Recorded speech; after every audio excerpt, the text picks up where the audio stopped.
Allah subhanahu wa ta'ala has favored us with a beautiful day known as the Friday. The Friday is the best day from the days of the week for the Muslimin. On this particular day, there is an hour that we don't know exactly what time, but we are taught that during that hour or during that time, any supplication that one would make would actually be answered by Allah subhanahu wa ta'ala.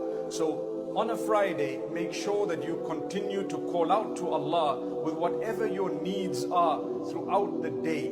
Make sure that you are not asking for something prohibited, and make sure that you are not asking for something wherein which there is destruction of relationships. Rather, the building of relationships and that which is positive. And Allah subhanahu wa ta'ala will definitely grant it to you by His will, His favor, His mercy and His kindness.